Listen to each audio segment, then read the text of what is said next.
How long gone? It's the Lord's Day, Sunday afternoon. New York City, the sun is out, the wind is blowing. Them Jeans is awake. He's with it. He's caffeinated. I feel like you're firing this morning. Did you have a breakfast edible? Bacon, egg, and edible?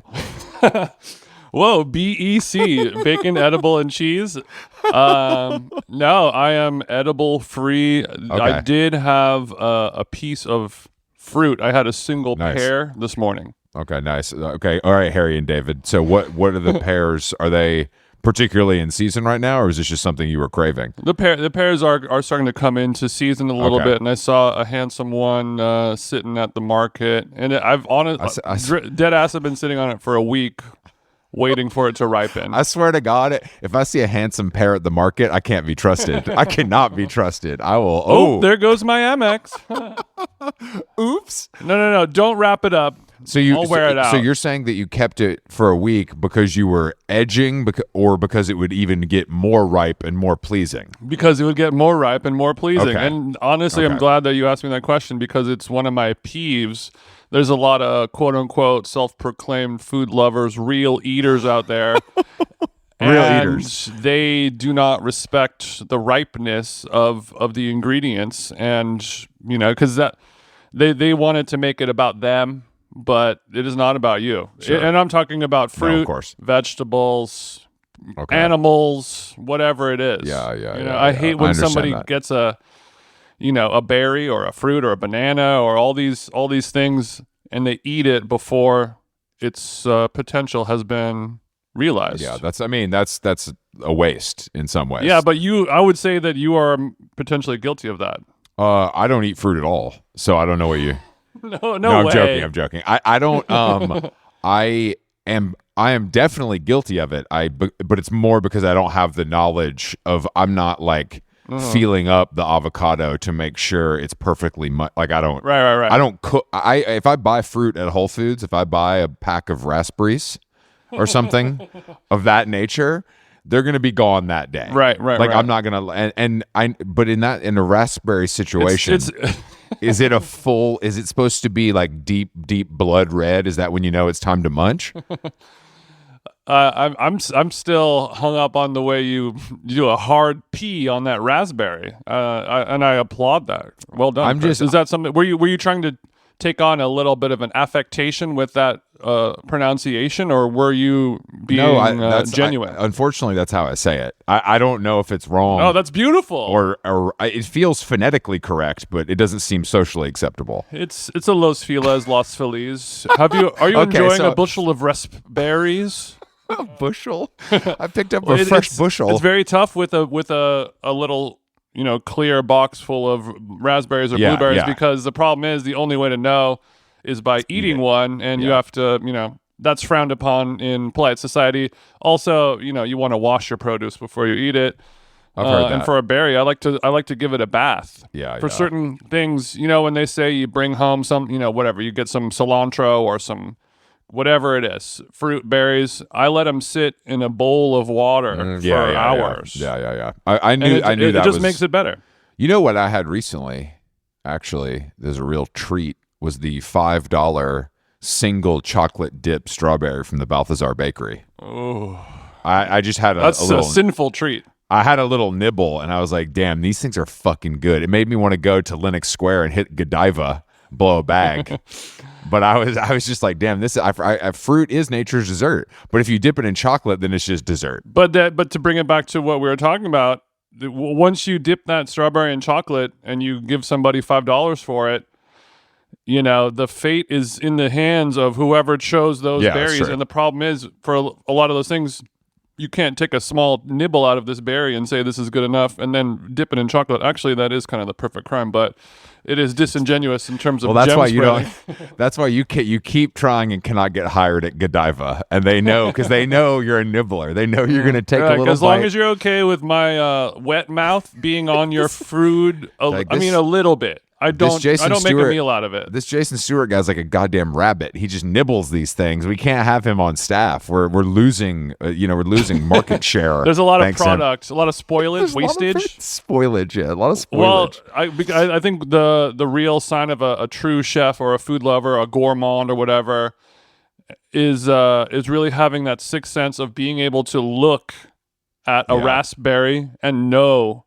Because if you are connected spiritually with the world and all of its, all the biology in this crazy terrarium called planet Earth, you should know the raspberry will tell you, slide on in, daddy, it's wet. Versus, no, I need some sporty and rich lube before you do this. Throw me in a smoothie if you have to, but if you're going to go raw, smoothie. Give it a couple days. Smoothie feels like a bloody murder, whereas straight to the mouth feels like a peaceful death at home in bed.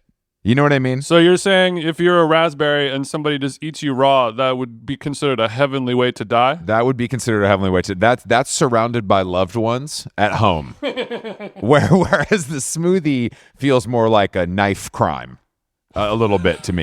You're literally getting chopped up. The smoothie up. is the version of 50 guys with shaved down toothbrushes in jail, giving you many tiny stabbings until you bleed out. Exactly. That's what I'm saying. This is something I've never thought about until right now, but I'd never thought about the strawberry, the raspberries and their feelings, or the strawberries and their feelings for that matter. Yeah. Because they know that the whole point of their existence is to be enjoyed. Exactly. You're going, but it's how you go that matters. Amen to that. And nothing like when you get that pear perfectly ripe, it basically turns into like a syrup. It turns into like a deep sherry wine or a digestive spirit. Do you pull out a like switchblade and cut that thing up, or do you use a proper kitchen? Do you have like a cool? I use my switchblade, of course, Chris. You know that. I always carry my switchblade with me. That you kind of, because you're on the go. I didn't pick the fruit from an orchard outside of Oxnard. I mean, this was at Whole Foods Glendale. My bad. But I will, of course, peel that sticker off. Ooh, there goes my sticker. Give it a rinse off. Cut it in half, and then I'll scoop out the little center a little bit, and it should just fall right out. If it's not, then you didn't wait long enough. It is shocking, honestly, as a person who's not like a huge, food lover. It is amazing how when fruit is perfectly ripe, that there's maybe nothing better. Even a fruit that you don't normally like. Peaches, for example, because I grew up in Georgia, it's our fruit, but I was only served them from a can in my household. You know what I mean? And then when you make you sure have they're a nice like, Libby's peach when you do that. Sorry, carry on. I wish it was a delicious Libby's peach, but then I had when I finally had an amazing. I was like, oh shit, this is two different things. Yeah, this is not even the same. This isn't even the same stratosphere. I would say peach is maybe the most offensive fruit when it's not eaten correctly with a level of ripeness. That's the most tragic because it's so hyper seasonal, and it can be so amazing and perfect, and so many people do not wait for it to. I mean, it's just time. It's you just want the sugars to make the insides of it collapse on itself. And I always do the knife test. If the knife, especially also with like chicken or steak or anything like that, if you're cutting through it with a knife and it almost just falls off the bone. Oh. Then that means when you put it in your mouth, it's going to feel nice. If you're cutting a piece of steak and it's a little tough, even with a fucking Japanese chef's knife, it ain't going to be. Then when you put it in your mouth, it's not going to be ideal. It's also going to be tough. Yeah, it's also going to be tough. Hey, shawty, when I put this in your mouth, it's going to be ideal. It's going to be tough.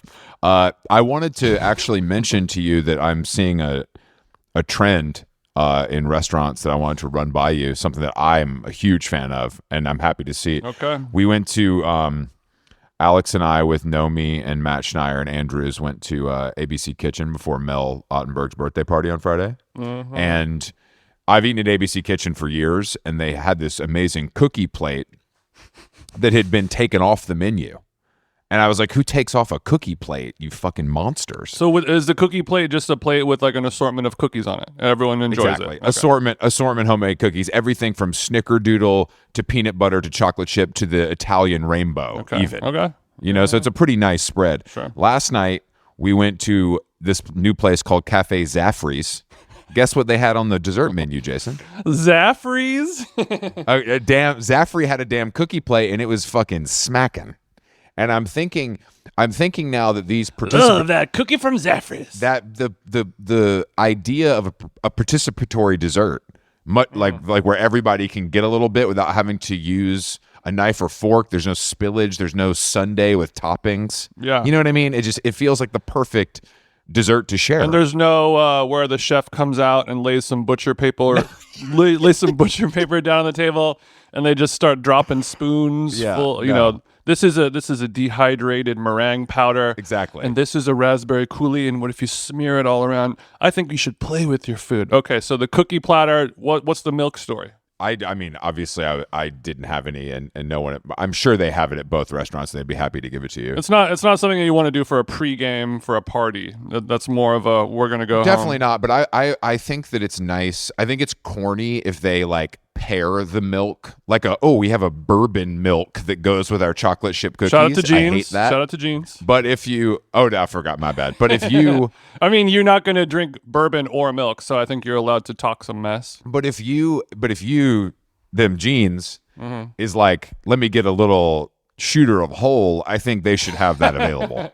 I think you know what I mean? I think they should offer that to you. To quote Tupac Shakur, I don't want it if it's that easy. I don't want you to present me your milk story. No.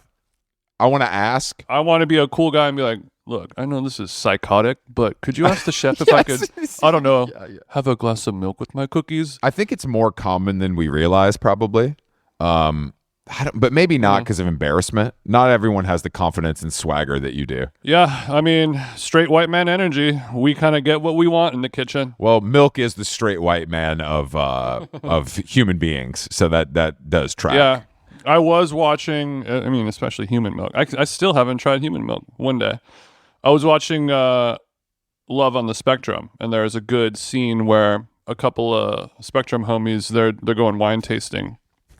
And the guy, he's getting Not bubbles. Spectrum homies. Okay. All right. So the Spectrum homies are going sideways mode. These autistic rascals are going sideways mode. They're chasing. I don't know exactly where it's an indescript location, but we're assuming it's California's Central Coast. Of course. And of course we start with bubbles, move on to the rosés, the whites, the Chardonnays, whatever. And the woman, the guy and the girl, she's a wine drinker. And that's another thing I've noticed with this season of the show. They're starting to give these guys alcohol, just playing around with that, which seems risky, but maybe it works well. Here's the thing, Jason. Here's the thing.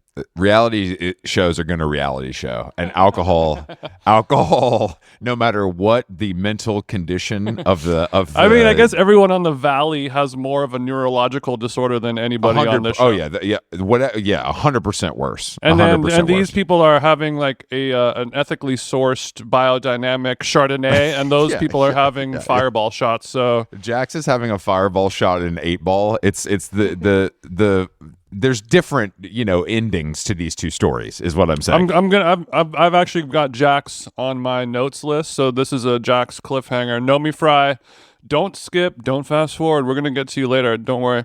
But yeah, they're drinking, and then the guy, obviously he's a sweetheart. He's a gentleman. He's probably looking for a little poontang. Quick question, sorry, because I've never seen this show because it doesn't interest me. Because you don't have a heart, carry on? I don't. Not when it comes to reality television. Do they fuck on the show? Like, is that a thing where they like? No. Okay, the autistic homie never smashes. They don't show it. They don't allude to it. They don't show the autistic homie throwing his boxer shorts over the camera in the corner of the bedroom so he can smash. They don't show the Minecraft tie being wrapped around the doorknob on the guest bathroom. No, it's they started showing a little bit more physical romance than the other seasons. Before it would be like a very innocent, kiss on the cheek or maybe, just a peck. Sure. But now this specific season, they're getting really horny, but the problem is since they sort of require adult supervision, some of them more than others. So like they're in the kitchen with their parents and their family, and they're just like going at it hot and heavy. Like, this that guy's is bricked up. That I can't watch that. That makes me uncomfortable hearing you say it. Yeah, I mean, it's sort of uncomfortable watching anybody passionately make out in front of their entire family. Well, unless it's like Zoe Kravitz and Austin Butler or something, and it's like, all right, shit, these two specimens are going at it. It would make it a little better, but still it would be... No, I agree with you. I don't... much like explicit rap lyrics, I don't need it. Yeah, I don't need that mess. But anyway... So she's drinking the wines, and this one's yummy. This one's my favorite. And at the end, he's kind of like, hey, I was just being nice. I hate all this wine. And then at the final shot is them all together, and he's got a big glass of milk at the winery, and while they all have their buttery shards. That's fire. He's like, fuck this wine, loser. But I'm trying. Look, we've all done things to impress women that we're not proud of. Drinking wine is not one of those in my book, but we've all done it. It's not, we're all guilty. I've had a stepped on peaty Chardonnay, and I've choked it down if there's a little piece of pussy on the other end of that line, right? It's not crazy. It's not crazy. It's not crazy. I don't have the palate. My palate's only developed in the dessert realm. I don't have the palate for whatever, wine is wine. It tastes like, there's also, I've been seeing it's all Chinese to you. I've been seeing a lot of non-alcoholic wines on menus, and I'm just like, bro, a Riesling, a non-alcoholic Riesling. There's nothing that sounds less appealing to me. I guess maybe like a non-alcoholic Merlot, but I just don't even. I just it's such a strange. Like, I really want to ask somebody like how well this sells at their popular restaurant. I guess because they have that particular sting to it. That's the one thing that you can't, you can never replicate that sting. But now I'm wondering for other replacements or placebos. Like, let's say you have an affinity for Xanax, and we all know if you have a Xanax bar and you kind of maybe you chew it up in your mouth a little bit, it has a very specific flavor. You know what I mean? Every pill has its own flavor. Yes, sweetheart. Oh my God, preach. As you know, I didn't know we were going to church today. My God. And that sweet sting of the alcohol is the one thing. That's the element that pushes it over. That's what you can never. I was talking about this. There was this. We had like a J. Crew event at the store, and I was talking to Dana, who's like she works for William Grant & Sons, who like provides us like Hendrix and all the, all the gin and shit. And she's sober. And she was like, all of this shit that's getting more advanced, people are just like, this is triggering because it tastes too much. It's like too far. Yeah. But she said there's a champagne, I think it's called Toast, a non-alcoholic champagne that's supposed to be very good. Okay. Which I do like the idea of being able to celebrate with bubbles. I agree. I mean, a Martinelli's sparkling for me. That just makes me feel like I'm about to eat some hummus with five guys in cargo shorts. You know what I mean? The Martinelli's makes me feel like I'm about to have a boring Thanksgiving with dude, it's good. Yeah. The potatoes came out good this year. Yeah, no, I love sweet potatoes. Yeah, I actually like them more than regular potatoes. Yeah, we're on a food wave right now. I like this. Oh, really quick, sorry, before I forget, I just wanted to give a shout out to our friends Morehouse, the shoe company. They sent me over some custom mades. We got some custom now and laters. Got some custom now and laters. We've got, they sent me, 4 pairs of shoes, some kind of casual dressy boat shoes, a little suede, a little leather. It's amazing. Truly a lifesaver. As somebody with my body size, it's hard to find clothes that are stylish, and Morehouse does it. And they just launched their boat shoes for women. So all the shorties out there, Carolyn's got a pair, and they look great. A nice suede boat shoe. They're classic. Summer's coming up. Getting custom made shoes is, I know it's a necessity for you, right. But I want you to understand that is a very, very nice thing. I know. That most people, even people who are getting their suits made and maybe even go to Paris and get their glasses made, shoes is like a pretty. It's a high echelon. Yeah, well, it's just like a harder thing to do, and it can get really, really expensive depending on where you go. But I've always, since like this has become an issue for you, I was always like, I really want to get you some shoes, some nice shoes, and Morehouse has filled the void. That's sweet of you, and I'm very happy for them to do that. It's nice. Yeah, well, so you're set up. You're all good. I'm set up for summer. I'm going from the office to cocktails effortlessly. No one goes from office to cocktails more than you. That's a known. Two things I haven't done in years. Oh God. Yeah, me no speak office. I did go have cocktails a couple nights ago though. Went over to a friend of the show, Dan, who does Raya and places and some other things. He had a sushi hand roll party at his house. Delicious hand rolls. And then a funny question was proposed, and I wanted to bring it up. We're talking about things that might give somebody the ick. Things that you might see in maybe a man's house if you're trying to fuck. That might give you an ick. And this is a very funny one that I heard. I want to see if you agree. Fire extinguisher too close to the fireplace. Dude, that's really cool. That's really good. That is so specific. And whoever this is definitely doesn't have a man if they're thinking of stuff like this. Well, it was funny because it was at a very lovely house in the hills, kind of an indoor-outdoor living space. Blah blah blah. And they're like, "Oh, come over here." You know, we're just kind of gathering in the great room with the fireplace, and there's some beautiful art and a piano. And they're like, "Oh, hey, Jason, this is blah blah blah," and we're just discussing that, you know, if the fireplace has the extinguisher just like right there, that's kind of like a turn off, right? It's kind of like the ick. And I was like, yeah, I guess I never thought of it that way, but it's just a classic pussy move. Yeah. You know, and did we specify if it's a Supreme fire extinguisher or just a regular? I didn't. I don't want to get into the weeds. I ran the serial numbers and it was not. I was wondering if he debadged it or not, but it was just a standard one. But I think if you want your man of the house to consider the fire extinguisher to be the last resort. Not the first. Yeah, I'm pissing on that thing before I pull out the fire extinguisher. Right. I'm pulling out the Pendleton rug off of the couch and blow, anything. I'm spraying it with my liquid IV. My Tekla mohair Le Cabossier blanket is somehow less gay than having a fire extinguisher. Somehow, that's great. This really works out for me.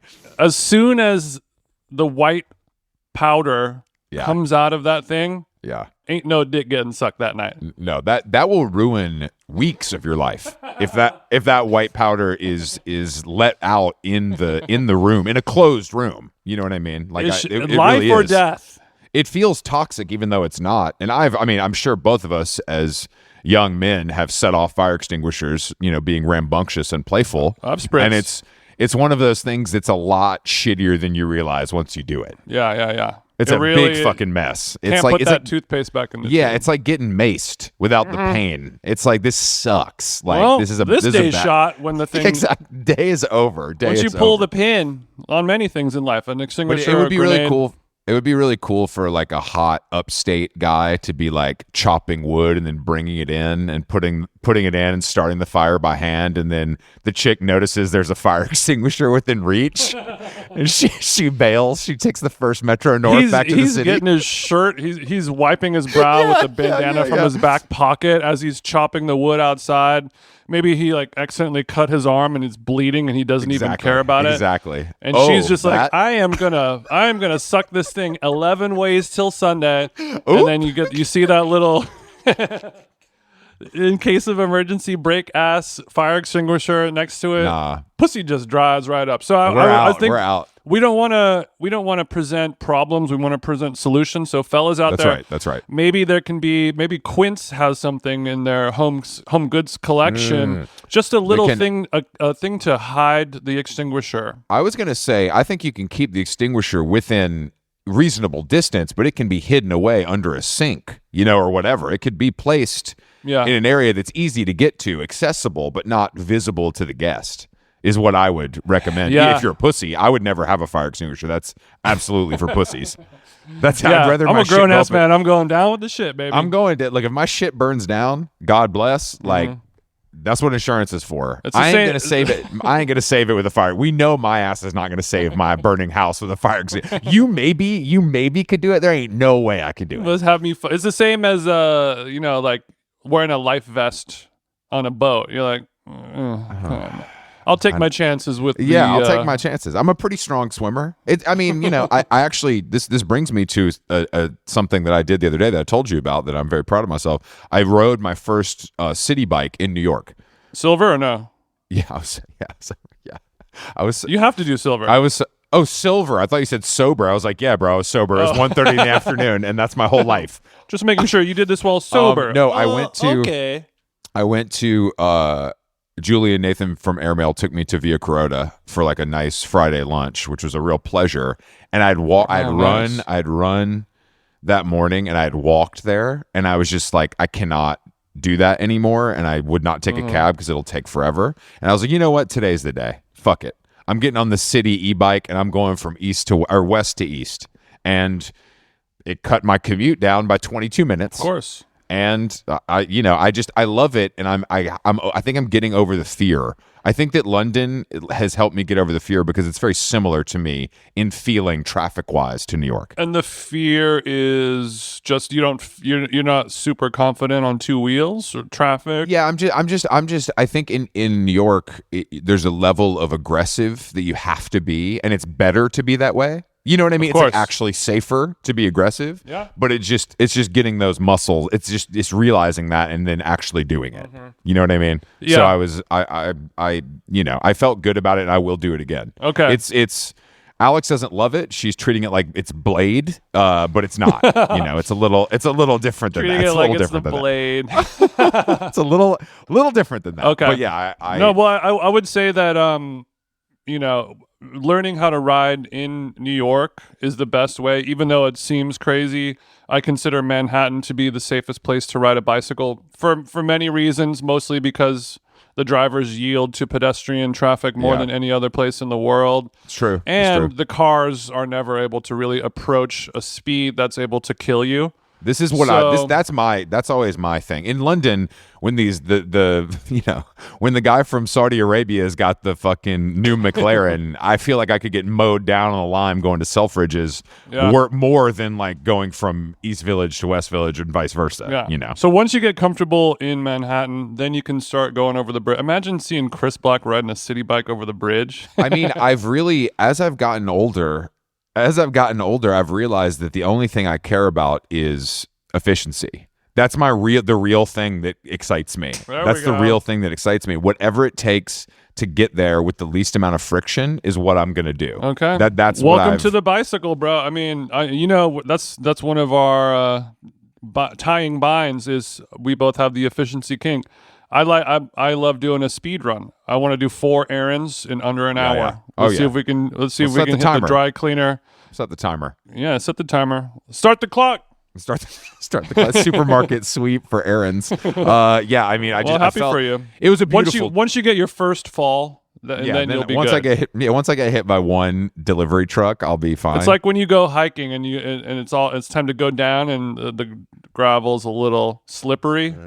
Once you fall on your bottom one time and get it out of the system, that's actually true. You feel your fine. legs become more confident. Yeah. Once the Nordas are so dusty you can barely see the logo, and you've hit your ass on gravel a few times, it does make you a man or woman. Also, Norda, really quick, friend of the show, Rostam. He wants one of your $900 duffel bags. So if you think he's famous enough, just send me a DM. No, that's a great bag. That's a great bag. It's like fucking insane.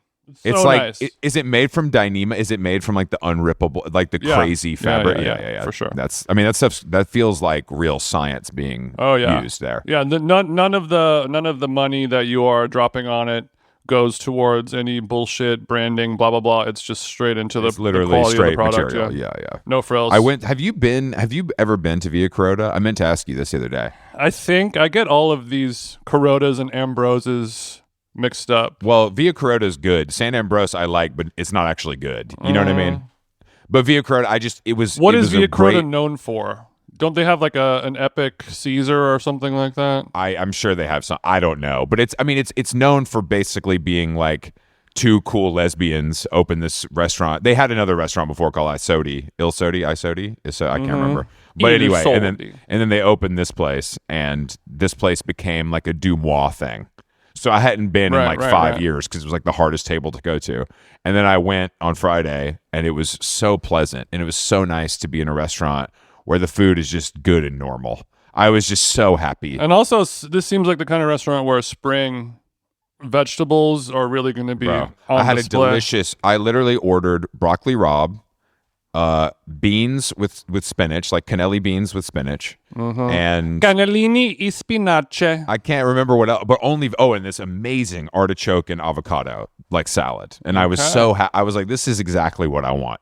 And I'm very glad Raw that artichoke, avocado, yeah. parmigiana. So Yeah. no white asparagus this time. They did have asparagus on the menu, but I felt greedy going for 4 vegetables. You know what I mean? It felt a little, and everybody else at the table, Julie got a salad, Nathan got a piece of chicken. I'm like, I got 3 vegetables. You know what I mean? It felt a little extreme. Don't feel bad about enjoying vegetables. If you're having, I'm getting the lasagna, Sure. and the meatballs and the pork belly, then we're getting into danger zone. But yeah, That is danger zone. Don't beat yourself up. Also, Chris, much like Michael Phelps, you have to fill up your tank with a lot more gas than the average person. That's true. And I think people recognize that. I think people understand that it's like if the last bite's sitting there, Real eater coming through. Chris now. needs it. If there's the last bite, Chris needs it more than me. Yeah. And I think that's nice for friends and acquaintances to recognize. It makes me feel loved. Well, it's good because people have always thought that, and it used to be because you're fat, and now it's because your machine requires more fuel than the average person. My machine. That's Not 100%. because the hole in your heart requires more bruschetta. It's because your cardio is it's going funny you bring dummy. that up. I wanted to have the bruschetta, but it was a fucking sardine thing. And I was just like, all right, we got it. Cultured butter with salted anchovies. That's exactly what it was. And then the problem is like, oh, actually, I don't really like anchovies. Can I just get the other bruschetta? And they're like, oh, the chopped chicken livers coming right up. That's literally. I was like, I respect you guys for having 40 vegetables on the menu, so I'm gonna let you slide on the bruschetta being liver and and other assorted stuff I don't want. Yeah, it was just I just feel like I've been eating out a lot, and I've just been like the place I went to in Durham called Pools I really loved, and then Via Carota was a nice reminder of how good it is. I was like happy to go there. Yeah, I guess there's a lot of food stuff going on in my notes. I have an embarrassing food story from when we went out 2 nights ago to go to the sushi party with the fire extinguisher, and then Matty Healey had a little belated birthday drink. How old is Matty Healey, you think? I don't know. Mid 30s? Yeah, okay. He looks good. He looks very good considering his old age. Yeah, what I he agree. puts himself through. You know what I mean? That's He's like 36. Oh, okay. Yeah, okay. Anyway, at his house, had a little DJ with George, friend of the saw show. that. Did you guys go McGee back? Was there? Did you guys go back to back? We did go back to back. Yes. Okay. We declared that it is, Brat summer is over. It is songs summer. This is good for me. No offense to Charlie and the Brat team, but I love songs. I think we're moving past tracks and moving into songs. Okay.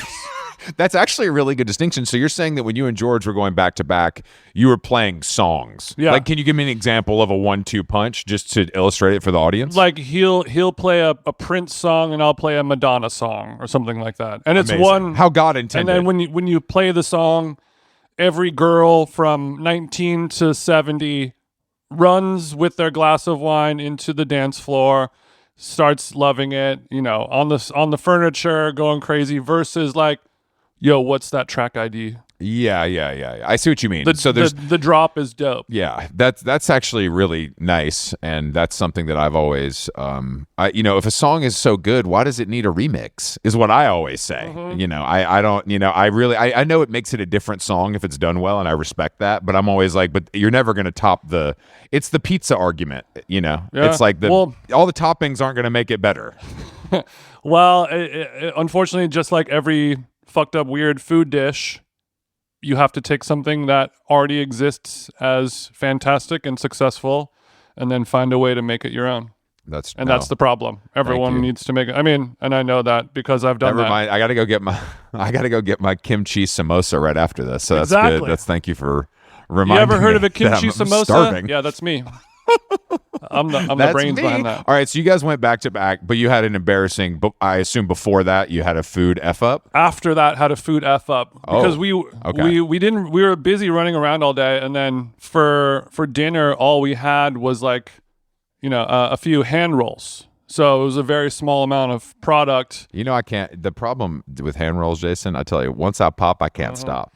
I could do 15 hand rolls, no problem. This hand roll guy was amazing. I wish I knew his name, but he did it. We'll find him. We could hire him for a How Long Gone event. That's a good idea. He was an Armenian guy from Glendale, pulled up in his like Infinity SUV, set all the shit up, and it was all legit. Like sea bream was shiso, and like it was no like goofy bullshit stuff. That's cool. He's like, I don't do any mayo. He makes his own fake mayo-less, eggless, spicy mayo for the spicy tuna rolls. Oh baby, this sounds He's delicious. playing with the sesame space. I was impressed by it. But all that is to say, after a night of partying and drinking and blah blah blah, I was hungry. A little late night bite. Order the Del Taco Postmates delivery. Classic TJ move. And, we just get a little bean and cheese burrito, some fries, and then we're good to go. We're not doing crazy shit. Yeah. You're not doing fully loaded nachos at 1:30. We're not doing epic steak burritos. We're not doing. Could I get 3 Baja Blasts as well? If you could fit it. Just a little something to set the tummy. I get it. Some beans and tortillas and anyway. And I like to do the move where you're on the way home, maybe in the car, and then you order it. So then when you arrive, maybe you can turn the Breville panini press on, get that going, dump those fries on there, give it a little kiss to get them back up. I see. So you're not waiting around for 48 minutes for your food to come when it's of course. No, I do this. I'll do this.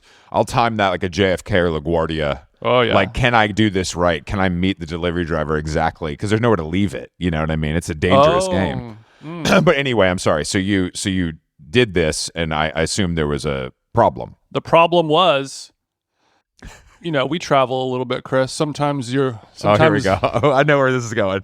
I've done this a million times. And I was also faded than a month. Faded than a MF. Cross-faded, some would say? I was cross-faded, yeah. I was triple faded, TBH. What are the 3 ingredients? I'll never tell. I could probably ask you and you would tell, but I'll let you slide. Go ahead. I get the phone call from the driver. Hey, I'm at room number 25. Are you here? And it was the Coachella Del Taco dropping off my food from the previous weekend before. Oh man, we've all been there. That's a classic move. I've had that happen to me. I've had that happen to me at Sweet Green in New York, where I like ordered on the app and then I show up and I'm like waiting. I'm like, where's my fucking salad? And the guy's like, let me see. And I show it to him. He's like, oh, that's the Bowery location. I'm like, God damn it. Oh, this is the one from St. Paul, Minnesota. But usually when that happens, yeah, literally, the app will say, it appears you're in a different location. Too far. Yeah, are you sure you're at the yeah. Standard Hotel East Village? Are you sure you're at this? Are you sure you're at that? Maybe it said that and I was too excited, we'll call it, to notice that. Excited, yeah, exactly. Cocaine does excite people. That's totally fine in this instance. So the guy calls me. He's like, hey, and also, of all the times when you order delivery at a hotel, how many times have they brought it straight to your door? They don't let them up like that. Usually you got to go meet him in the lobby. The one time the motherfucker goes right to my door. He's like, I'm at room number 25. I'm knocked. I'm out here. The one fucking time, because everywhere else they just take that bag and drop it on the hotel desk and just any old person come up and grab it. Anyway, I'm like, bro, it's your lucky day. I am 700 miles away from you right now. And I am not going to be there. I hope you like Del Taco because you're about to fucking eat that shit in your car right now. And he was like, oh man, this is crazy. All right, are you sure? Later, bro. Like he was stoked. So that really, that's funny. That's sick. Actually, that's a happy ending. So, well, I know it's not a happy ending because of course I pulled his tip. Yeah, of course, no tip for that if you're eating it. But I also wonder in this situation, and excuse me if I'm overstepping, but sometimes when you make mistakes like this and your entire party in this, let's say, is under the influence, sometimes your mistake might not be quite as funny to the other person in the car. Is that something that happened here, or was it good to go? I'm loving your entire party. Is your entire party here? Yeah, I mean that's the vibe. I just know that me and the other 18 people. No, luckily it was late enough to where by She the was time asleep. this thing all kind of got sorted out, yeah, we were. Okay, because if I did something like this, it would be I would have to go. I would have to go out and retrieve some. I would have Chris, to. how are we going to make this right? Yeah, that's literally it's literally like this. Like that would literally be what happened. So I just wanted to make sure you weren't sent off to a 24-hour Ralph's. You know what I mean? Drunk driving, trying to get some chips or something. Yeah, me banging on the glass at the 7-Eleven trying to get the cheddar and peanut butter square crackers or anything. Dude, I remember stopping 2 times on Sunset Boulevard at some point in my life trying to get Cheez-Its at different places and then and it's one of those things where like they lock the door, but they'll go get stuff for you. You know what I mean? Wow. And I'm like, I'm trying to talk to this fucking guy. We don't speak the same language. Not the flavor twist. Not that's the literally flavor, that's the literally regular what one. I was literally screaming, waving my arms. I'm like, you know what? Fuck this. I don't deserve it. I don't deserve it. I'm gonna go home. I just went home. I gave up after 2 times. I thought that was enough. Luckily for me, since I have the ability to whip it up in the kitchen. Yeah, you could do something. At home. But those meals are always, that's where I enter my innovation station, where I may have to make, a grilled cheese sandwich, peanut butter and marshmallow. Like there's always one thing that's like very missing, and it's like, oh no, it's okay. I'll just I'll just make some bread really quick. I'll just like figure it out. Yeah. I'll just do a quick bread. Let me just whip it up. Yeah. That is a problem. Yeah, I'm 4 quick in the morning bread. with a joint in my mouth. I'm like, we're all out of mail, but don't worry. I'm just making it right now. I got my whisper out. My whisper, yeah. And also speaking of delivery, right now, since I live with a wardrobe stylist, we're always getting shipments of boxes of fashion clothing from, our fashion listeners are familiar with like the courier services, WorldNet, and all these companies that kind of handle the high end. If it's not DHL or WorldNet, I don't want it personally. Yeah, it doesn't feel safe. But it creates this very interesting, and I have relationships with a lot of these guys now because we see each other a lot, and there's only so many dudes who deliver Louis Vuitton clothing around the Glendale area. Yeah. So it's a small but powerful group, and it's this beautiful juxtaposition of a guy who talks to me like a fashion, like somebody who would be on Lauren Sherman's podcast is talking to you. They know all the brands and they know this and that, and they're very knowledgeable, more knowledgeable than the average fashion enjoyer about the specific inner workings of the fashion industry. But there are these neckbeard guys with like a Wolverine T-shirt on, and they're just like, so this is the Vuitton, and I think the Veneta will drop tomorrow at probably around 3. And he's got like a fucking mustard stain. That's on really his... sick. Like he could be the guy delivering your Del Taco, but things went a little differently for him. Yeah.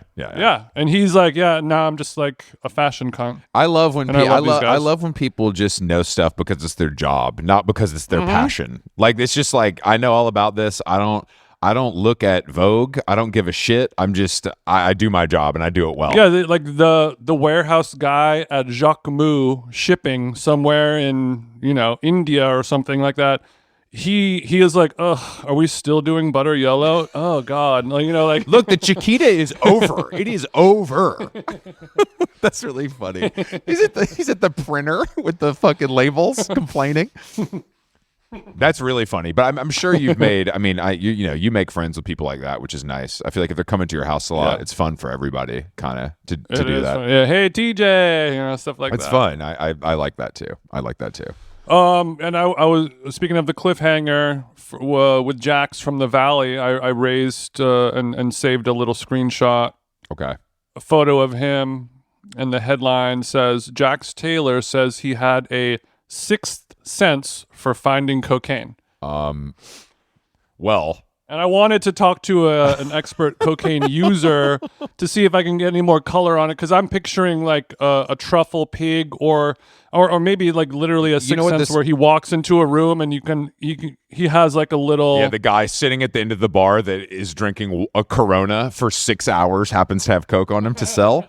No, I think that this is but just like it's a really beautiful skill, and I'd like to see like an episode of Entourage where Johnny Drama walks into a house party with 500 people, and it's like walks right up to the.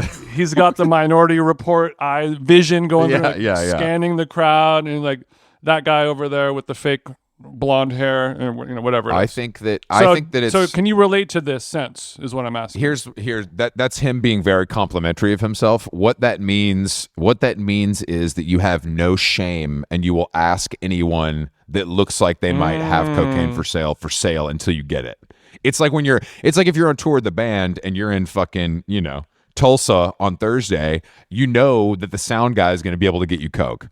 So you ask the sound guy to get coke. I don't think that's a supernatural sixth sense. I think that's pretty much using common sense and your words, It's like how a pickup artist has a sixth sense for getting laid in the way that if you ask 700 women one after another if they like to fuck, eventually someone is going to say, okay. Someone's going to give it up. Exactly. Someone's going to give it. I like that Jax is making it sound like his greatest skill, besides having a temper is being able to find. Also, like finding cocaine in Los Angeles. And Jax isn't leaving that much. I'm sure you can get cocaine in Arrowhead and shit too. But he ain't going. Jax ain't going to Milan. He's got an Ojai guy. He's got a San Diego guy. That's literally what. Yeah, that's literally what it's like. He's got a Big Bear guy if he has to. It's seasonal. It's seasonal, but yeah, I mean, this season of the Valley, we were talking about. I got a guy. It's just saving his phone. Snow. It's Tahoe and snow. Go ahead. When we were at dinner on Friday, we were talking about it, and it's like this season is almost too dark.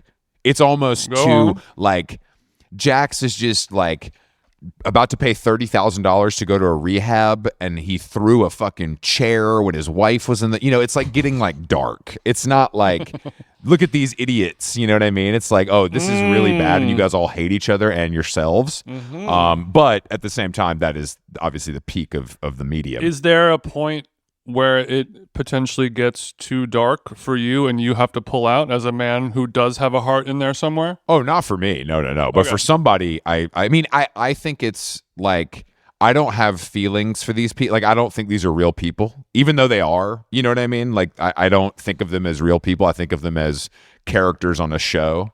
So I'm able to disassociate. It almost feels like they're doing that by design. I think so you're able to just I think they probably are doing kind it of like what they do with disposable wrappers and things like that. No, it's similar. But yeah, so it's. I don't mean the rapper on a Cheez-It. I mean hip hop artist. But I think next time I come to LA, we should hit Jax's in Studio City. I would love nothing more than to get a Tito's and soda at Jax's. I think we should go. I think it would be. I think it's like I've never been to any of these establishments because I always I don't really care. I don't want goat cheese balls from. You're Sir. gay, but you're not that gay to like pull up. I to honestly, the back shockingly, alley at... I'm gay. Yeah, I'm gay.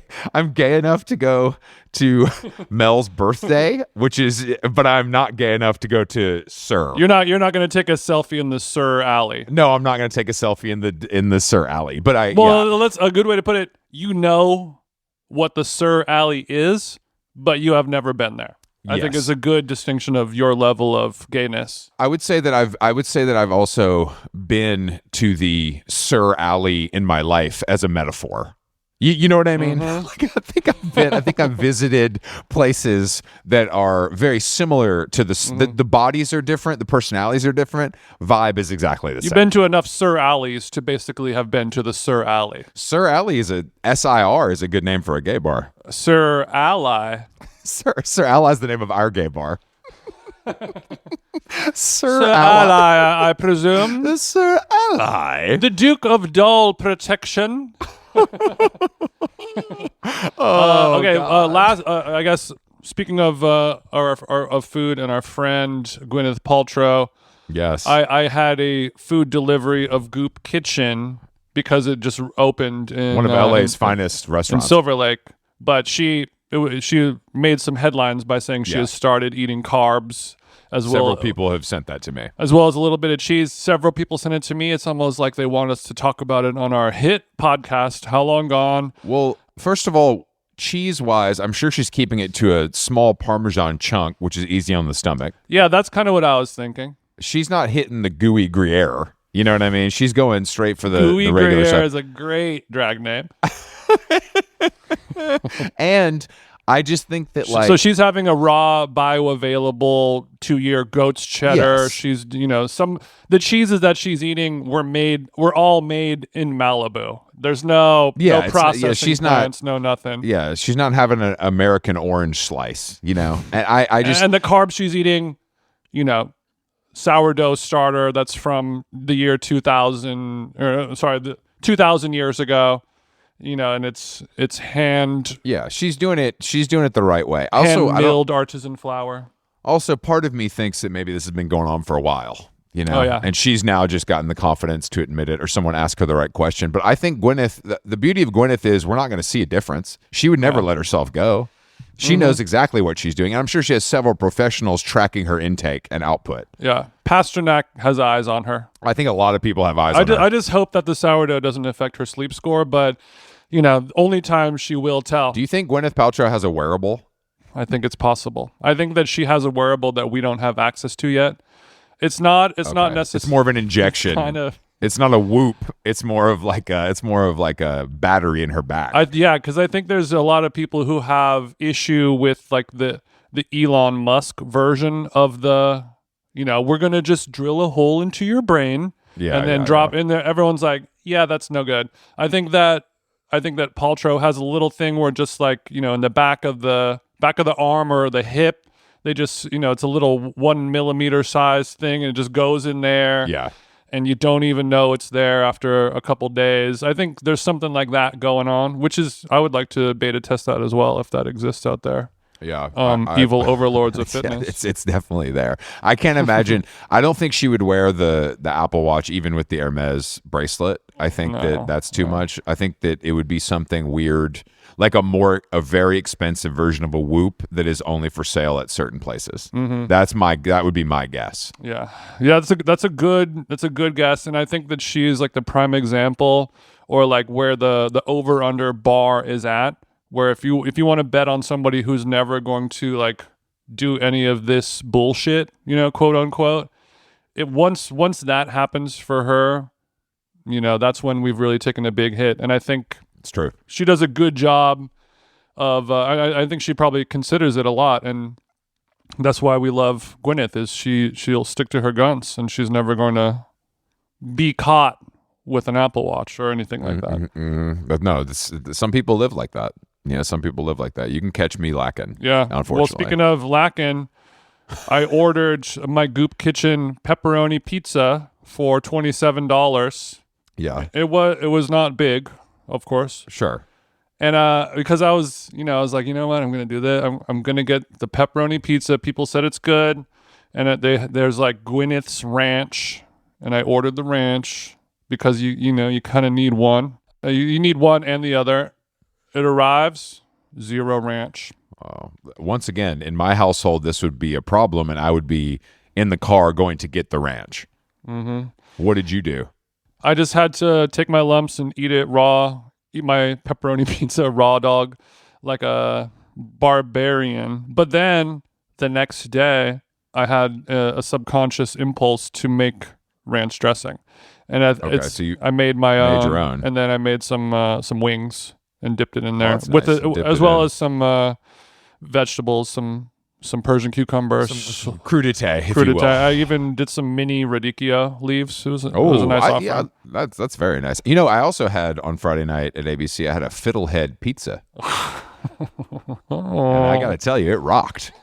No ramps in this household. We're going fiddlehead. So you like the fiddlehead, huh? I mean, fiddlehead does sound like a band on Anti, but this is a real vegetable. It is I don't even know if it's a vegetable. Is it not? Is it a root? It's like a plant? No, I would say it's more of a green than a vegetable. Okay, that makes sense. It's the frond of a fern. Oh, okay. It was a nice. That's all it is. It was a nice little treat. It felt very. They seasonal. look like a little wound up spiral. You reminded me of it when you said $27 pizza that wasn't big. That's kind of what So I can relate, King. I can relate. But Fiddlehead is also a hardcore band. It is a band. Yeah, it is a band. And I'm sure that they have a green thumb on bass that named it that. Yeah, and I'm sure 3 out of the 5 members listen to this podcast. So. Hello, Fiddlehead. I actually think they're pretty good. I haven't listened. I mean, Fred, I think they're Fred pretty good. likes them a lot. Okay, Fred likes them. They're fine. Yeah, Fred knows. If it's Fred knows. if it's not the Get Up Kids, I'm embarking on a journey this week. Okay. And I'm a little Literal and physical journey, or but literal. And MJ Lenderman's playing Brooklyn Steel tomorrow night, so I'm taking Stevie to see him. Stevie, a surprising Lenderman lover, which wow, is a gay fun guy likes MJ Lenderman. I wonder what the motives could be. Oh no, I love Wristwatch. That's my favorite He's like, song. He's got songs too. Wow. I mean, I guess I'll hear him. Songs. It's been pretty funny because he wants to get a haircut. Jake wants to get a haircut, so I've been trying to help him get a haircut with Sam Hines Barber before his 3-night run at Brooklyn Steel, which feels like this is what I should be doing. This is why I should be a manager. This is you are a manager. You manage. I love doing this. I love helping my friends. But so that's happening Tuesday morning. I'm waking up at 4:30 and flying to Atlanta and picking up a Mercedes electric sedan, and Ryland is coming with me. Oh, and we're driving to we're driving to Miami to see F1. And Ryland, a famous F1 lover. Yeah, Ryland's the first person I ever had like implore me to get into F1. Like really was like, you'll love this. And so when this came up, I was like, I got to bring a friend, and they were like, sure. So we're going to drive from Atlanta to St. Augustine, stay the night in St. Augustine, and then finish in Miami, and then go to the race and hopefully get to go in the paddock and all that shit. And you're going to be driving a new Mercedes EV? Yeah, because they've built these like really nice, fast charging stations in different parts of the country. In different parts of North Florida? Maybe I think that, because it's like Atlanta based in the US, I think they probably started in like the Southeast. But I hope you get the electric G-Wagon. I don't think it's going to be the electric G-Wagon. I think it's going to be like a 4-door, like a big body is what my guess is. But it should be fun, but I'm like, Mercedes, don't give him the EQB, okay? Is that the baby mama EQ? Yeah, the B class EQB. Oh no, we ain't getting it. No, they wouldn't do me dirty like that. Let's give him the EQE. Do the 500 formatting. I think that is actually what it is, Jason. Okay. I think it is actually what it is. Just run it by me. Run the color by me. We don't need to go AMG for Chris unless Ryland's gonna drive. Yeah, we're gonna split the duties. No, but I'm like pretty excited. I just haven't been in a car for that long, even though we're splitting up in a really long time. So I'm a little. How long of a drive is that? It's not that long, right? It's like 5 and 5.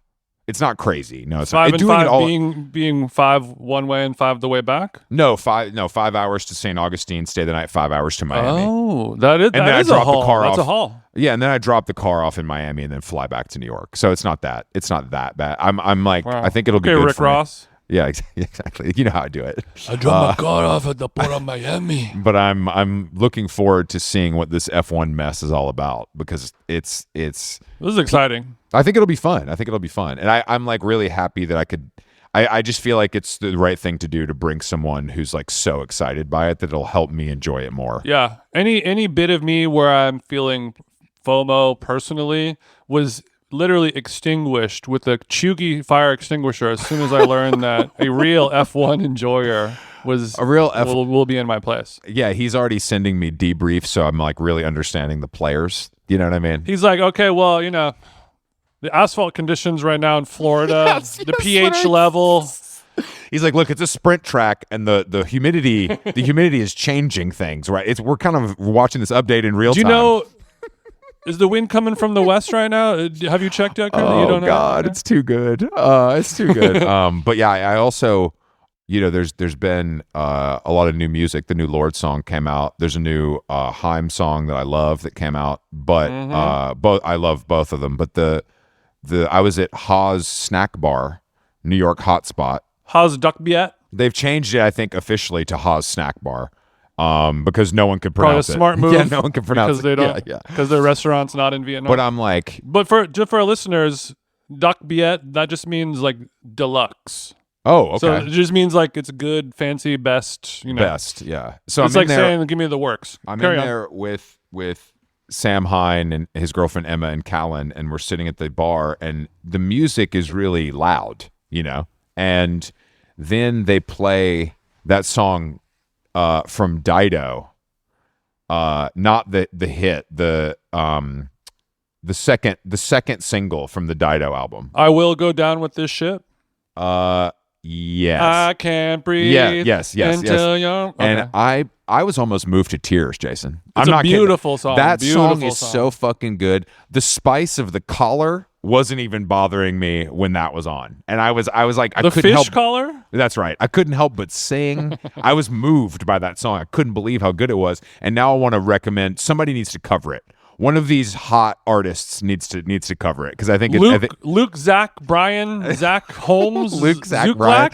I think somebody should cover it because it really stood the test of time. Okay. I was shocked at how good it and how like current it sounded. Yeah, I mean all that kind of stuff is coming back right now, like the 90s Madonna catalog that sounds like it's like trip hop inspired. It's just so hot with like 21-year-old cute people in general, and Dido is that as well. She was sort of the first Adele where she just wrote white girl singing that ballad where she's putting her whole Thrussy inside of it. I loved it. There's been like hundreds of remixes of that song. Yeah. And I can't think of a good one, but I think a cover is who's going to do it. I want to straight up like I want it to be like a full like Heim BBC Radio 1, where they all go in and cover a song, but it's obviously been like deeply rehearsed and it's like a real thing. Yeah. But we need to have it be somebody who has the chops. Also, for 2025, if we're riding that same train of men taking women's songs and covering them for success, let's get a guy in here. Let's get a guy in here. Cameron Winter cover Dido challenge. Yes. He could do it. He may be a little too quirked up to handle it, but I think he's got some potential chops. I think he has potential chops. All right, How Long Gone? Thank you for listening to our podcast. We're back next week with even more podcasts. Even more. Come see us at EatsCon. The tickets are on sale. You can find those on theinfatuation.com. And come see me DJ at the Just Like Heaven Music Festival in sunny Pasadena next month. When is that? Hold on one second. It's like early May. It's like soon, right? It's May 10th. Okay. Saturday, May 10th. That's Them Jeans, Slow Dive, Hercules and the Love Affair, friends of the show, Beach Fossils, friends of the show, Panda Bear, Perfume Genius, Unknown Mortal Orchestra, Toro y Moi. Rilo Kiley, all these people have Vampire Weekend. Rilo Kiley, Block Party, TV on the Radio, Vampy Weeks. It's all there. Honestly, this is a really good lineup. It is. I would argue that this is maybe their best lineup. Oh, I totally would say because they have totally the good mix of like modern stuff with the classics in a way that really works well. And actually, Unknown Mortal Orchestra had a new record that came out in like the last couple weeks. It's good. It's like really kind of heady, like tribal-y, really cool instrumental music just to like listen to in the background. Oh, that's cool. It's great. That's cool. Awesome. Okay, I'll try that. He's a real one. Go see Jason, DJ, Just Like Heaven. We're working on some tour dates for this summer that hopefully we can announce soon. Oh yeah, we need to talk about that, Chris. Okay. Let's have an offline meeting about it right now. Okay. All right. Thanks, guys. Bye.